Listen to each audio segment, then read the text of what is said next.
Welcome to Nationals Narrative. My name is Jordan M. Kersey, and you are about to watch a specially made video presentation about the history of the nation of India. Now, this video could be a little lengthy, so don't worry. This video is divided into chapters so that if you ever need to watch specific parts of the history of India, you can do that. I hope you enjoy.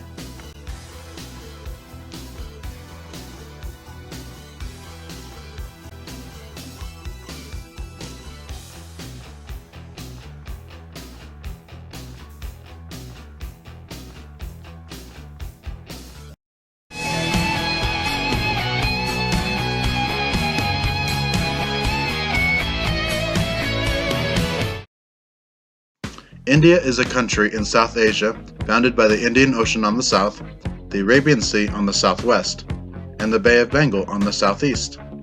It is the 7th largest country by area. The Himalaya mountain range lies northeast of India, while the Thar Desert lies northwest on the border with Pakistan.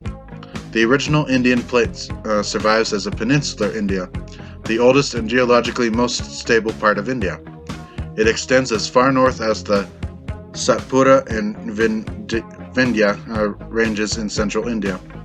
These parallel chains run from the Arabian Sea coast in Gujarat in the west to the coal-rich Chota Nagpur Plateau in Jharkhand in the east. To the south, the remaining peninsular landmass, the Deccan Plateau, is flanked on the west and the east by coastal ranges known as the Western and Eastern Ghats.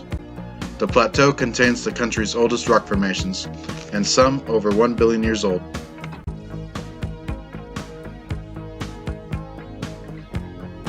Major Himalayan origin rivers that substantially flow through India include the Ganges and the Brahmaputra, both of which drain into the Bay of Bengal.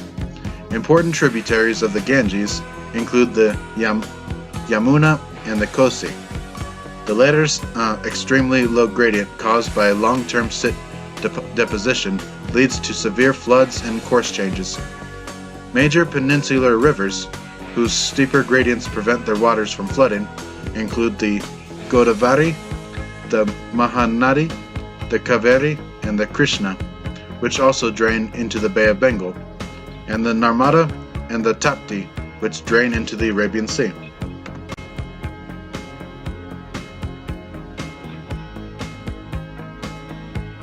Did you know Mount Everest in the Himalayas is Earth's highest mountain at 8,848 meters, or 29,000 feet above sea level? As of 2019, over 300 people have died on Everest, many of whose bodies remain on the mountain.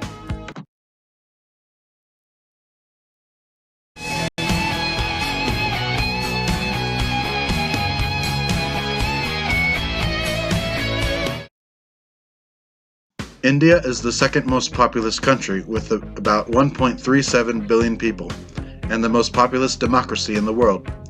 The urban population as of 2011 was 31.2%. The literacy rate in 2011 was 74%. India has no national language. Hindi, with the largest number of speakers, is the official language of the government.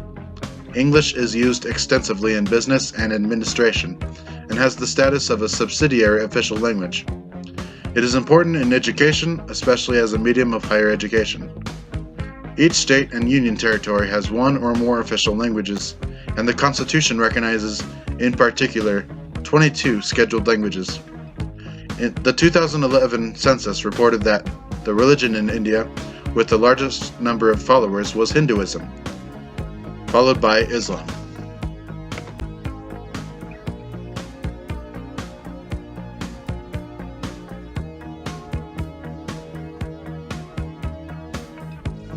Did you know, with the majority of the population following Hinduism, around 29% to 40% of the people are vegetarians? To the majority of modern Indians, respect for cattle and disrespect for slaughter is a part of their belief of non-violence.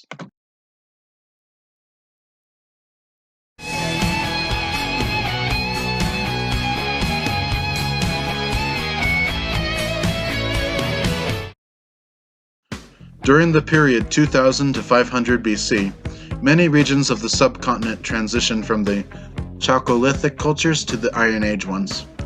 The Vedas, the oldest scriptures associated with Hinduism, were comprised during this period.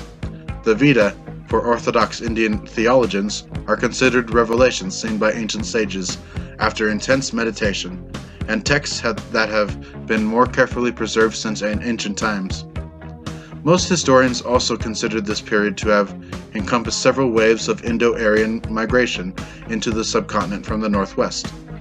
The Indo-Aryan migration started in approximately 1800 BC, after the invention of the war chariot.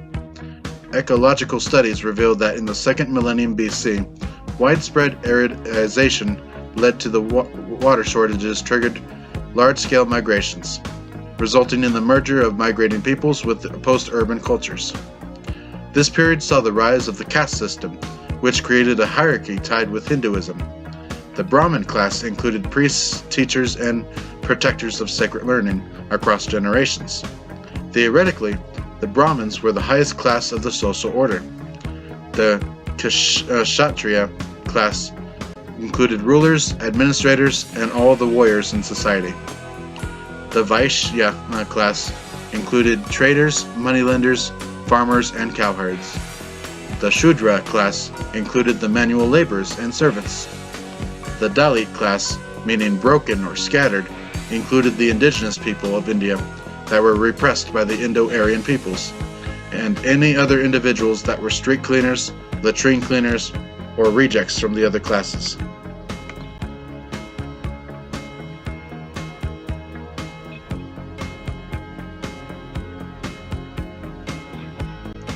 In the late Vedic period around the 6th century BC, the small states and chiefdom of the Ganges Plain and the northwestern regions had consolidated into 16 major oligarchies and monarchies that were known as Mahajanapadas. Two of them were most properly Ganatantras, or republics. The 6th to 5th century BC is often regarded as a major turning point in early Indian history. It saw the emergence of India's first largest cities after the demise of the Indus Valley civilization. The emerging urbanization gave rise to non-Vedic religious movements, two of which became independent religions. Jainism came into prominence during the life of its exemplar, Mahavira. Buddhism, based on the teachings of Gautama Buddha, attracted followers from all social classes, excepting the middle class. Chronicling the life of Buddha was central to the beginnings of recorded history in India. In an age of increasing urban wealth, both religions held up renunciation as an ideal, and both established long-lasting monastic traditions. Politically, by the 3rd century BC, the kingdom of Magadha had annexed or reduced other states to emerge as the Mauryan Empire, which was founded by Chandragupta Maurya. Chandragupta Maurya raised an army and overthrew the Nanda Empire in about 322 BC. Chandragupta rapidly expanded his power westward across central and western India by conquering the satraps left by Alexander the Great, and by 317 BC, the empire had fully occupied northwestern India.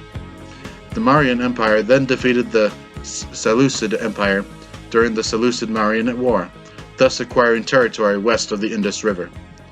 Under Chandragupta Maurya and his successors, internal and external trade, agriculture, and economic activities all thrived and expanded across South Asia due to the creation of a single and efficient system of finance, administration, and security.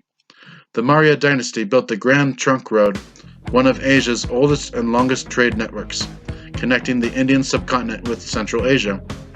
After the Kalinga War, the empire experienced nearly half a century of centralized rule under Ashoka. The lion capital of Ashoka at Sarnath is the national emblem of the modern Republic of India.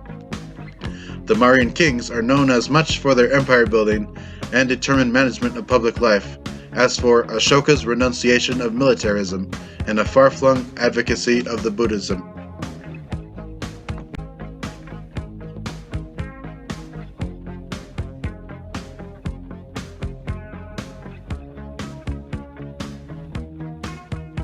Between 200 BC and 200 AD, The southern peninsula was ruled by the Cheras, the Cholas, and the Pandyas dynasties that traded extensively with the Roman Empire and with Southeast Asia.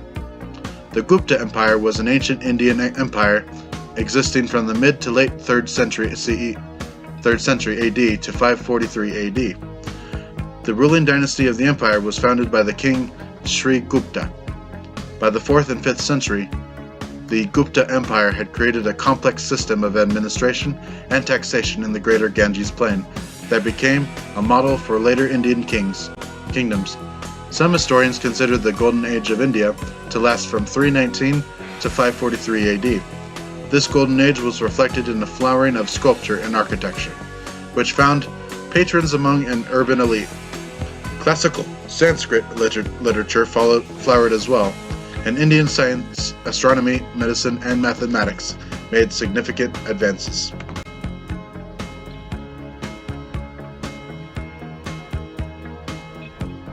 Did you know, from 327 to 325 BC, Alexander the Great conquered much of the Indus Valley, yet had to stop the advance into the Ganges plain.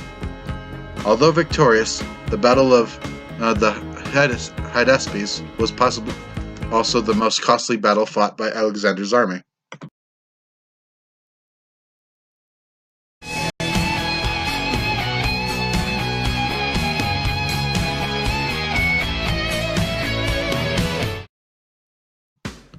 After the 10th century, Muslim Central Asian nomadic clans, using Swift's horse cavalry and raising vast armies, united by ethnicity and religion, repeatedly overran South Asia's northwestern plains, leading eventually to the establishment of the Islamic Delhi Sultanate in 1206.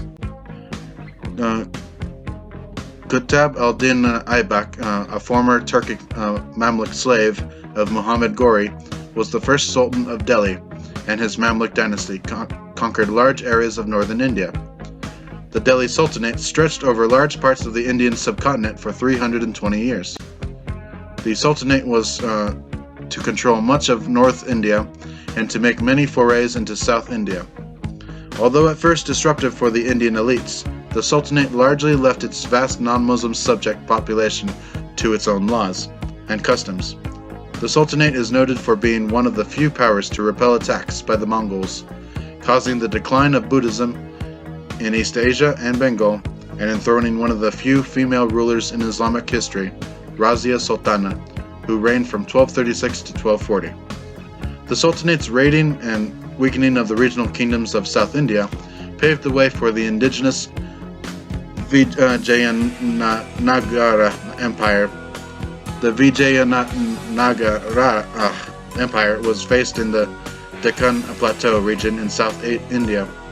It was established in 1336 by Harihara I and his brother Bukaraya I of Sangama dynasty. The empire rose to prominence as a culmination of attempts by the southern powers to ward off Islamic invasions by the end of the 13th century. It lasted until 1646, although its power declined after a major military defeat in the Battle of Talikota in 1565 by the combined armies of the Deccan Sultanates.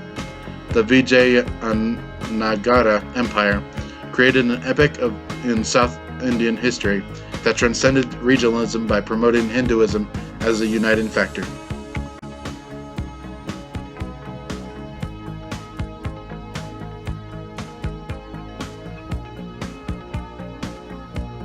Did you know cows are believed to be holy in Hinduism, and the Constitution has a set of rules in place that prevents the sale and slaughter of cows?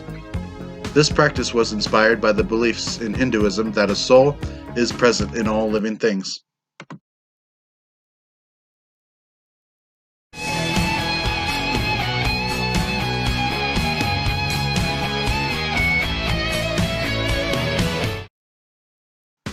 In the early 16th century, northern India, then under mainly Muslim rulers, fell again to the superior mobility and firepower of a new generation of Central Asian warriors. The Mughal Empire, or Mughal Empire, was an early modern empire in South Asia, which lasted about 2 centuries. At its greatest extent, it was one of the largest empires in the history of South Asia.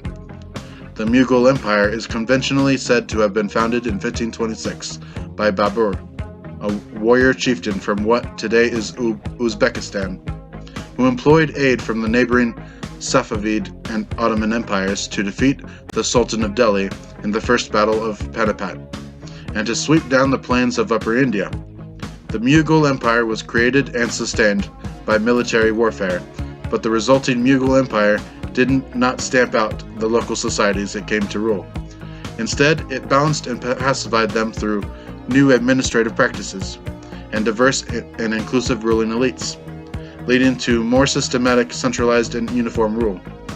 Eschewing tribal bonds and Islamic identity, especially under Akbar, the Mughals united their far-flung realms through loyalty expressed through a Persianized culture to an emperor who had near-divine status. The Mughal state's economic policies, driving most revenues from agriculture, and mandating that taxes be paid in the well-regulated silver currency, caused peasants and artisans to enter larger markets. The relative peace maintained by the empire during much of the 17th century was a factor in India's economic expansion, resulting in greater patronage of painting, literary forms, textiles, and architecture. Expanding commerce during Mughal rule gave rise to new Indian commercial and political elites along the coasts of southern and eastern India. Mughal India was a world leader in manufacturing, producing about 25% of the world's industrial output up until the 18th century.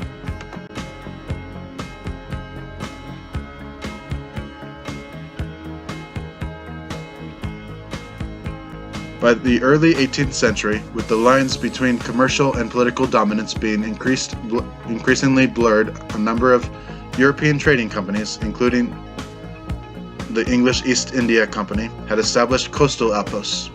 The company rose to account for half of the world's trade, particularly in basic commodities including cotton, silk, indigo dye, salt, spices, saltpeter, tea, and opium. The East India Company's control of the seas, greater resources, and more advanced military training and technology led it to increasingly flex its military muscle and caused it to become attractive to a portion of the Indian elite. These factors were crucial in allowing the company to gain control over the Bengal region by 1765 and sideline the other European companies. The battles of Plassey and Buxar, in which the British defeated the Bengali powers, left the company in control of Bengal, with the right to collect revenue in Bengal and Bihar, and a major military and political power in India. Its further access to the riches of Bengal and the subsequent increased strength and size of its army enable it to annex or subdue most of India by the 1820s. By 1803, at the height of its rule in India, the British East India Company had a private army of about 260,000, much of which were composed of native Indian sepoys, twice the size of the British Army. India was then no longer exporting manufactured goods as it long had, but was instead supplying the British Empire with raw materials. Many historians consider this to be the onset of India's colonial period.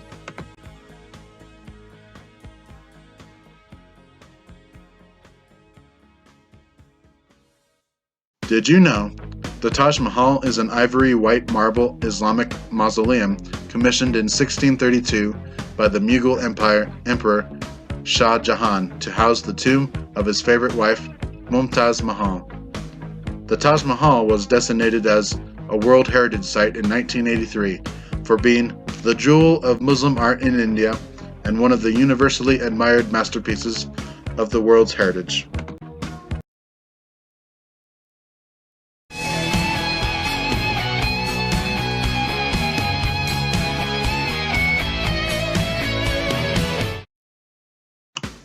Lord Dalhousie was a Scottish statesman and colonial administrator in British India. He served as Governor-General of India from 1848 to 1856. The appointment in 1848 of Lord Dalhousie as Governor-General of the East India Company set the stage for the changes essential to a modern state. He is credited with introducing passenger trains and railways, electric telegraph, and uniform postage in India, which he described as the three great engines of social improvement. He also founded the Public Works Department in India. To his supporters, He stands out as the far-sighted Governor-General who consolidated East India Company rule in India, laid the foundations of its later administration, and by his sound policy enabled his successors to stem the tide of rebellion. The Indian Rebellion of 1857 was a major but ultimately unsuccessful uprising in India in 1857 to 1858 against the rule of the British East India Company, which functioned as a sovereign power on behalf of the British Crown. The rebellion began on May 10, 1857, in the form of a mutiny of sepoys of the company's army in the garrison town of Meerut. After the outbreak of the mutiny in Meerut, the rebels very quickly reached Delhi, whose 81-year-old Mughal ruler, Bahadur Shah Zafar, they declared the Emperor of Hindustan. Many Indians rose against the British. However, many also fought for the British, and the majority remained seemingly compliant to British rule. The rebellion posed a considerable threat to British power in that region, and was contained only with the rebels' defeat in Gwalior in June 20, 1858. Even so, the rebellion proved to be an important watershed in Indian and British Empire history.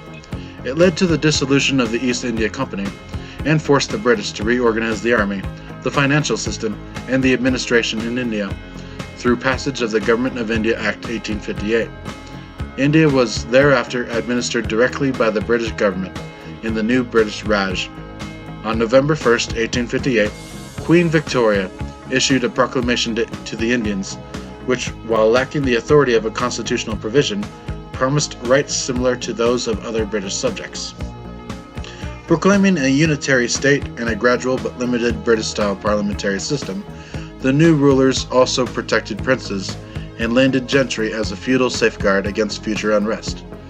In the decades following, public life gradually emerged all over India, leading eventually to the founding of the Indian National Congress in 1885.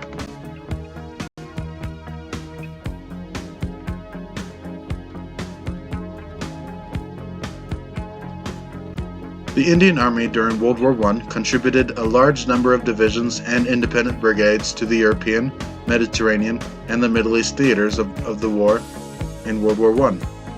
The Indian Army fought against the German Empire in German East Africa and on the Western Front, and against the Ottoman Empire in Egypt, Gallipoli, and Iraq against the Ottoman Empire. After World War I, in which approximately 1 million Indians served, a new period began. It was marked by British reforms, but also repressive legislation, by more strident Indian calls for self-rule, and by the beginnings of a non-violent movement of non-cooperation, of which Mohandas Karamchand Gandhi would become the leader and the enduring symbol. Mohandas Karamchand Gandhi was an Indian lawyer, anti-colonial nationalist, and a political ethicist who employed non-violent resistance to lead the successful campaign for India's independence from British rule, and in turn inspired their movements for civil rights and freedom across the world. Assuming the leadership of the Indian National Congress in 1921, Gandhi led nationwide campaigns for easing poverty, expanding women's rights, building religious and ethnic amity, ending untouchability, and above all, for achieving self-rule for India.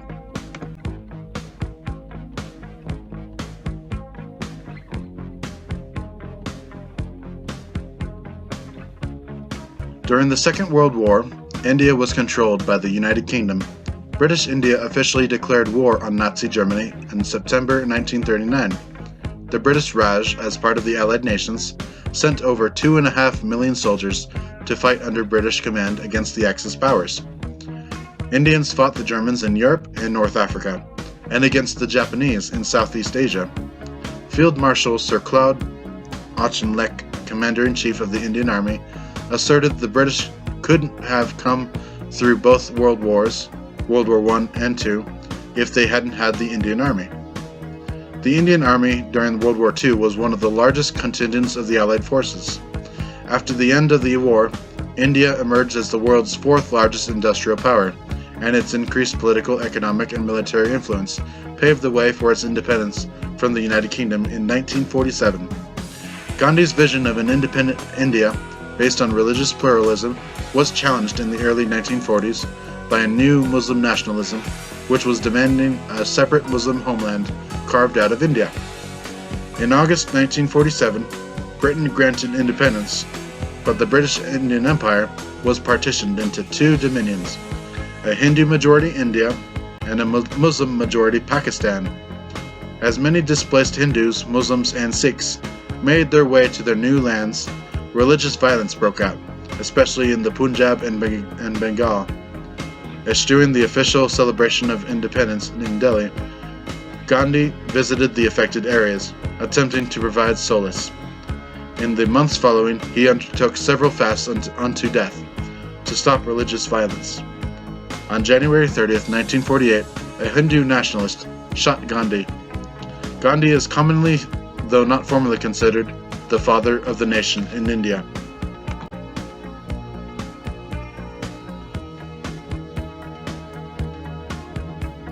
Did you know Gandhi's birthday, October 2nd, is commemorated in India as a national holiday called Gandhi Jayanti. Worldwide, October 2nd is commemorated as the International Day of Nonviolence.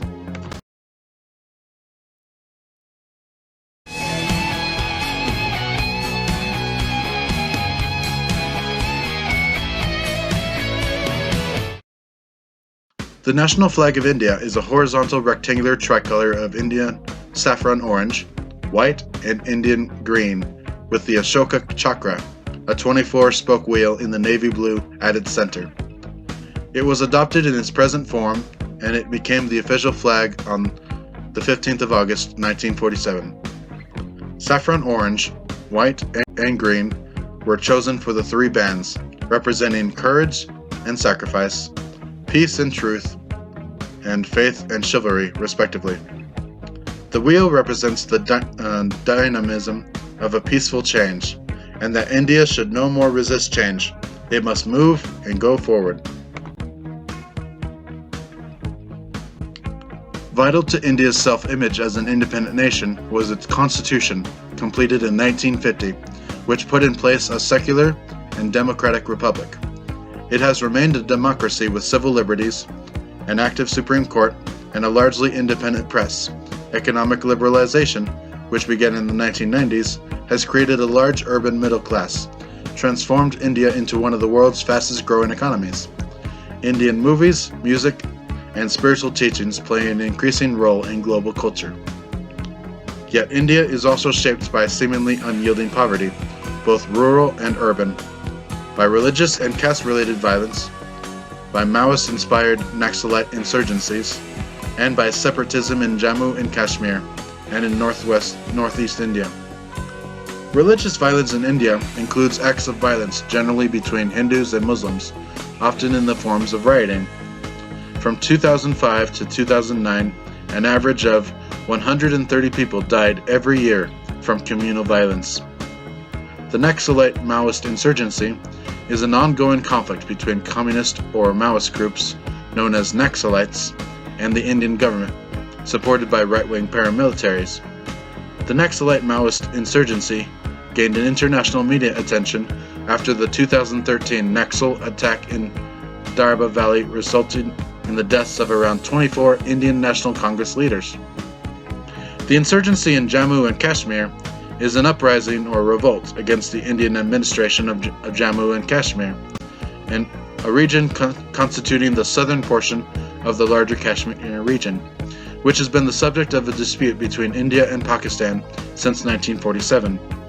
Some insurgent groups in Kashmir support the complete independence of Kashmir, whereas others seek accession to Pakistan. India has unresolved territorial disputes with China and with Pakistan. The India-Pakistan nuclear rivalry came to a head in 1998.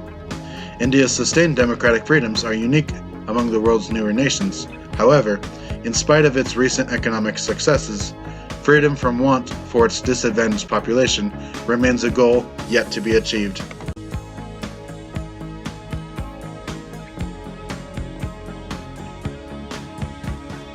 Cricket is the most popular sport in India. In India, several traditional indigenous sports remain fairly popular, such as kabaddi, kho-kho, Pelwani, and Ailidanda. Some of the earliest forms of Asian martial arts, such as Kalari Yatu, Musi Yuda, Silambam, and Marma Adi, originated in India. Chess, commonly held to have originated in India as Chaturanga, is regaining widespread popularity with the rise in the number of Indian grandmasters.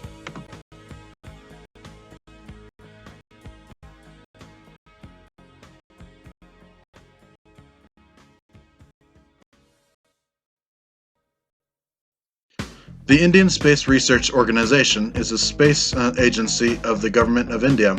Its vision is to harness space technology for national development while pursuing space science research and planetary exploration. ISRO began in 1969.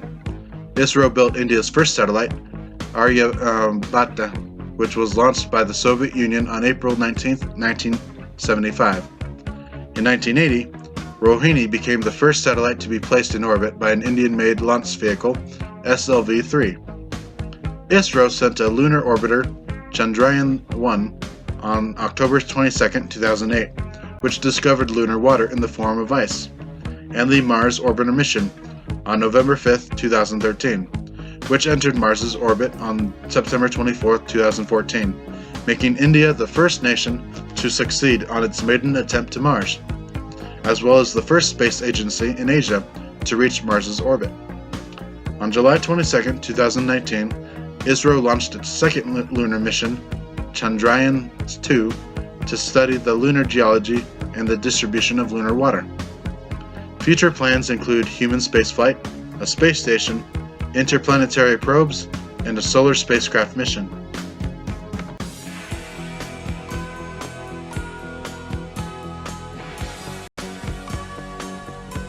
Did you know the Statue of Unity is a colossal statue of Indian statesman and independence activist Sardar Vallabhbhai Patel, who helped to unite India after the British left?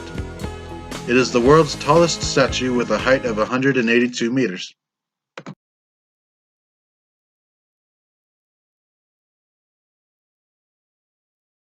Thank you for watching my video. Feel free to subscribe, comment, and share. Next week you can look forward to my next video presentation, which will be about the history of the nation of Germany. Until then, see you later.